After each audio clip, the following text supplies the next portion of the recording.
Selamat pagi semua. Perkenalkan nama saya Florida Priyanti Marga Quest dengan NIM 201942108111R semester 2A dari Sekolah Tinggi Pastoral Santo Petrus Keuskupan Atambua.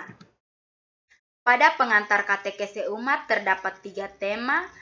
Tema yang pertama sejarah dan pengertian katekese umat. Tema yang kedua tujuan katekese umat. Tema yang ketiga proses katekese umat. Tema yang pertama sejarah katekese umat.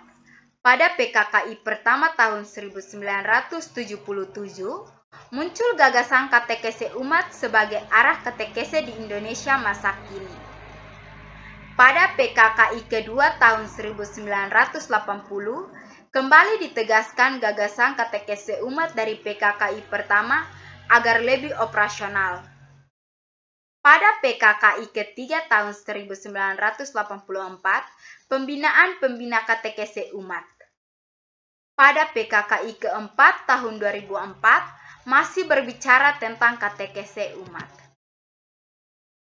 Pada PKKI kedua menghasilkan rumusan katekese umat yang terdiri dari 6 hal pokok. Yang pertama, katekese umat diartikan sebagai komunikasi iman atau tukar pengalaman atau penghayatan iman antar anggota kelompok. Yang kedua, dalam katekese umat kita bersaksi tentang iman kita akan Yesus Kristus, pengantara Allah yang bersabda kepada kita dan pengantara kita menanggapi sabda Allah. Yang ketiga, yang berkatekese adalah umat. Yang keempat, dalam berkatekese yang menjemaat ini, pemimpin katekese bertindak terutama sebagai pengarah dan pelancar. Yang kelima, katekese umat merupakan komunikasi dari peserta sebagai sesama dalam iman yang sederajat, yang saling bersaksi tentang iman mereka. Yang keenam, tujuan komunikasi dalam katekese umat terdiri dari 5 hal. Yang pertama, supaya dalam terang Injil kita semakin meresapi arti pengalaman-pengalaman kita sehari-hari. Yang kedua, kita bertobat kepala Allah dan semakin menyadari kehadirannya dalam kenyataan hidup sehari-hari.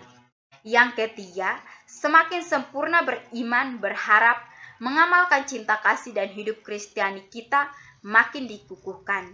Yang keempat, kita makin bersatu dalam Kristus, makin menjemaat, makin tegas mewujudkan tugas gereja setempat. Yang kelima, sanggup memberi kesaksian tentang Kristus dalam hidup kita di tengah masyarakat. Berdasarkan rumusan PKKI kedua tersebut, nampak beberapa aspek katekese umat yang harus diperhatikan. Yang pertama, subjek katekese umat yaitu umat atau peserta. Yang kedua, berguru pada Yesus Kristus sebagai jalan kebenaran dan kehidupan. Yang ketiga, yang dilakukan katekese umat yaitu sharing. Yang keempat, hasil yang diharapkan yaitu menjadi saksi-saksi Kristus. Tema yang kedua, tujuan katekese umat. Yang pertama, membawa umat sampai pada perjumpaan pribadi dengan Kristus melalui perjumpaan hati dan budi dengan saudari-saudari seiman.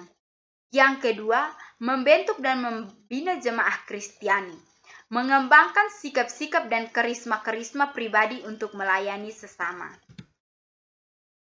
Tema yang ketiga, proses katekese umat. Dalam proses katekese umat terdapat 3 langkah. Langkah yang pertama, proses mengamati dan menyadari suatu fenomena tertentu dalam masyarakat yang kita anggap sebagai tema katekese umat.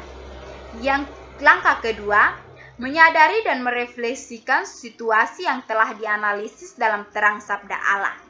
Langkah yang ketiga, memikirkan dan merencanakan aksi untuk bertindak. Sekian dan terima kasih.